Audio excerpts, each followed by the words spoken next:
Hey everybody, and welcome into Clearing the Benches, your one-stop shop for daily hockey content. That's right, if you go ahead and hit the subscribe button right now, every single day I'll put together a hockey video for you to enjoy. Now, today we've got just about 30 hours left until the NHL trading deadline, and I'm going to tell you about some teams that I think are heavily invested in winning the Stanley Cup this year, that in my opinion, definitely need to shore up their goaltending situation heading into the playoffs. But before we get to that, let's give a shout out to our good friends over at SunshineGirlsAZ.com.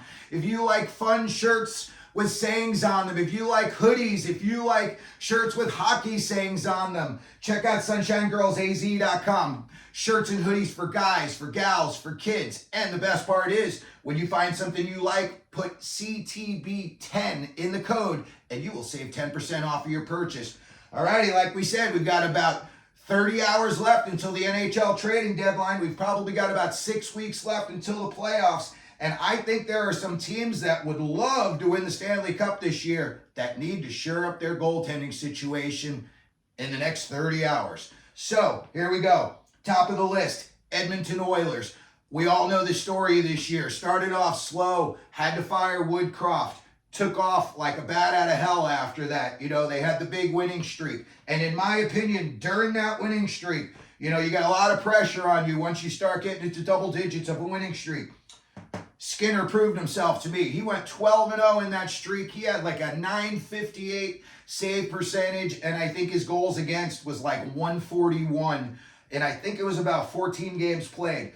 But as good of a goaltender as I think Calvin Pickard is he the guy in case something happens to Stuart Skinner in the playoffs? Let's say Skinner gets a little, an injury hiccup where he's just going to miss one game. You got to win every game in the playoffs. One loss could sink your whole season. And, do the Oilers feel comfortable enough going into the playoffs with Calvin Pickard as their backup, with some of these other names that are available out there? Now, as far as the Oilers themselves go, they just made that big deal yesterday for Adam Henrique and Sam Carrick. And everybody knows about Adam Henrique, but let me tell you, Sam Carrick is like Brad Marchand light. The guy can score a couple of dirty goals. He's definitely an agitator, and he's going to be a guy that you're going to probably be seeing a lot of for the Oilers if they make a deep run in the playoffs. But as far as their goaltending situation goes, I personally don't think they're going to be making a bid for either Markstrom or Saros, if those two guys even get moved at all. But, the Penguins right now, they're in rough waters, and I think they're about to blow it up. Unfortunately, it looks like Mike Sullivan could even lose his job at the end of the season. There's talk about trading Crosby. Heck, I did a video myself about it a few days ago saying I think he would be a great fit down in Tampa Bay.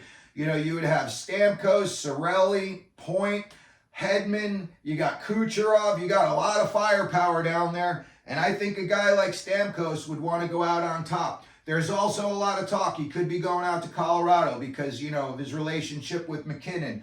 They're boys from back home. But Tristan Jarry is a guy that I could see helping any one of these teams. I think he would be an upgrade definitely over any of these backups, and in a couple of the situations over the starters themselves.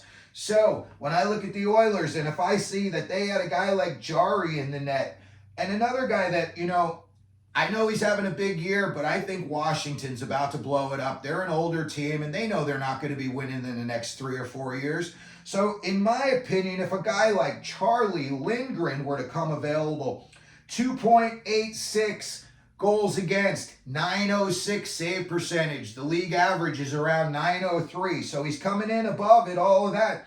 And again, he's doing this with the Washington Capitals, and an old John Carlson in front of him. So I would think that a guy like Jarry or Lindgren going to a team like Edmonton, that would really improve their chances of winning the Cup. Same exact situation for Toronto. Unfortunately, the Wall situation happened with the ankle injury, and I thought he was really going to be their guy. I thought he was going to be their guy for years to come, and he still may be. It looks like, when he's healthy, he's better than the other options that they've got. And Samsonov, I just look at him, and again, if something were to happen to your starter, Toronto has got, they're waiting, 59 years to win a cup, 57 years, whatever it is, to win a cup. You want all of this that you've got, all of Matthews' momentum with Marner and Nylander, and even Tavares, Morgan Riley. You want all of that sunk because you guys gave up a crappy goal or two in the playoffs? I don't think so. So when I look at either one of these two, Wall's got a smaller sample size, so we really can't, put a stamp on him yet. But I like him. And if I were Toronto and he was healthy, he'd be my number one heading into the playoffs.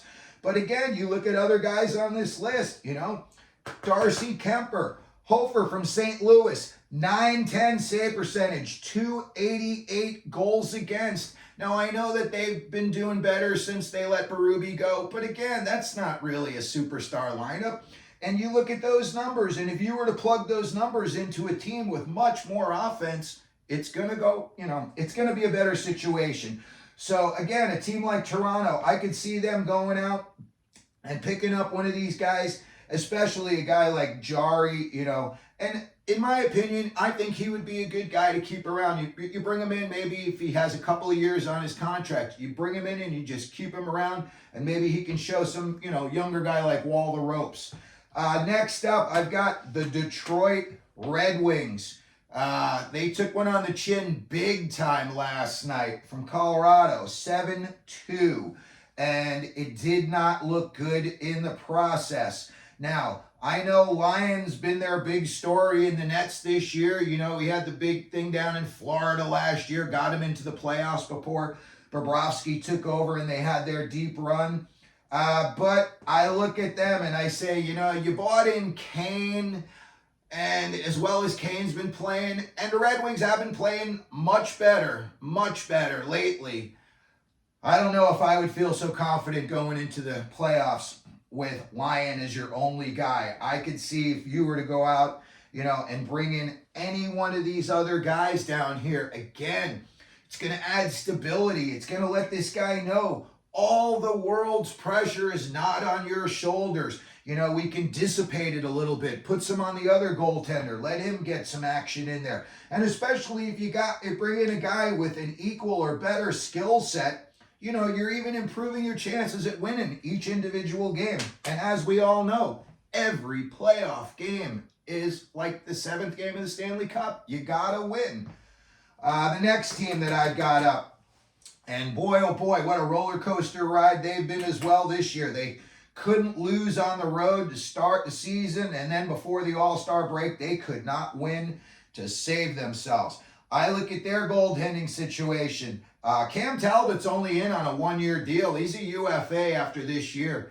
I don't know that they've got him tattooed on their butt. Maybe they move him out. Maybe they say, you know what, we saw as much as we're going to see out of him.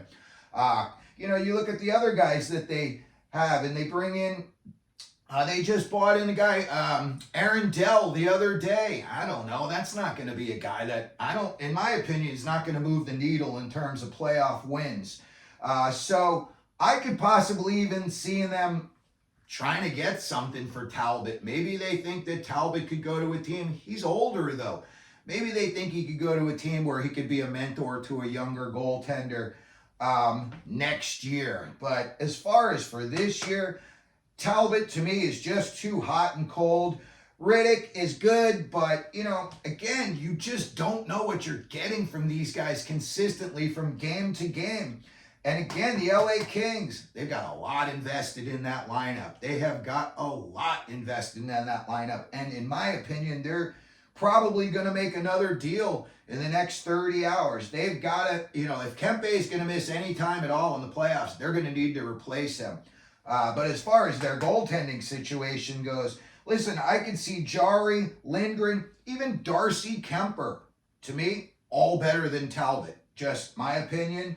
I would think that if you took any one of these guys, took Talbot out, put them in, I think you could probably get, a half a goal off a game, and your save percentage would go up as well. The Kings are in win or bust mode. They got older guys on that team. You got Doughty, you got Kopitar, Talbot. If it doesn't happen this year, I could see them making some big-time moves in the offseason. I could even see guys like Kopitar and Doughty hanging it up. But as far as the Kings go, I think for sure they've got to make a call and bring one of these guys in, or else they're going to be one and done. And again, that Pacific Division, Edmonton, Vancouver, Vegas, Kings, they're all going to be thrown in. If you don't play them in the first round, you're playing them in the second round. There's just no way around it. So LA Kings, in my opinion, desperately need to get themselves a better goaltender. And the Colorado Avalanche, I know a lot of people look and go, oh my God, Georgiev's got 32 wins. What could you say about the guy? I could say that the guy gets miffed. And when the guy gets in his own head, forget it. Sometimes Georgiev, take it from a Ranger fan. You get to him early, you will get to him often. Georgiev's the type of guy, if he gives up a goal in the first 3 minutes of a game, there's a very good chance you could put a 5 spot up on him. He also has a problem, in my opinion, when the pressure's on in the third period. He lets up some goals that I don't think he should. And, you know, sometimes if Colorado's not firing on all cylinders, you know, that'll bite him in the leg a little bit. Georgiev, again, what happens if something happens to him, you know, first round? Colorado's got Stanley Cup winning aspirations. They just went out and made the Byron Middlestat trade yesterday, and it looks like they're still going to be making some more moves. Georgiev, yeah, they're happy with him going into the playoffs as their one, but I would think that you're going to need a better backup or even a 1A, a guy who could push Georgiev. Again, Kemper, Hofer, St. Louis, 910 save percentage, 288 goals against, with teams like St. Louis's defense in front of them. I mean, I know they've been playing much better as of late, but boy, oh boy, you know, I don't think they're anything that you're going to get nervous about come, you know, when you go into their arena. But Hofer as a backup, Georgiev, why not? I think he's doing a good job in St. Louis. And, you know, again, I think once these guys get in the playoffs, maybe once you get a game or two under your belt, the jitters go away and you can figure it out. So that's it for today. I just wanted to go over some of the teams that are out there that I really thought would have made a big-time goaltending move already by now. And as far as Markstrom and Saros, I don't know, Calgary and Nashville may just decide to hold on and, you know, see what happens. Maybe they can make a move in the off-season for one of these, you know, improve some draft capital. You know, you move one of these guys in the off season. But as far as right now, I don't know. That would be a very big ask for Markstrom. You'd be paying a pretty heavy price for that. And with only 20 games left in the season, you know, you'd be throwing him into a real hot situation where you would need him to be at his best. So again, here's some teams that I think are heavily invested in winning the Stanley Cup. And I think some of the goaltending situations could be shored up with some of the guys that we've listed below. Let me know what you think down in the comment section. Tell me who your favorite team is if you think that they need some help in the goaltending situation. I'm a Ranger fan. I couldn't be happier that the Rangers just extended Jonathan Quick. Just put stability in the goaltending situation. Also sends a message to Shesterkin that if you don't play well, we've got a guy that we're going to put in and relieve you with. So let me know who your favorite team is. Let me know if you think they're going to make a goaltending move. If you could, please hit the subscribe button. If you could, like us. And as we always do here at Clearing the Benches, let them know you're out there.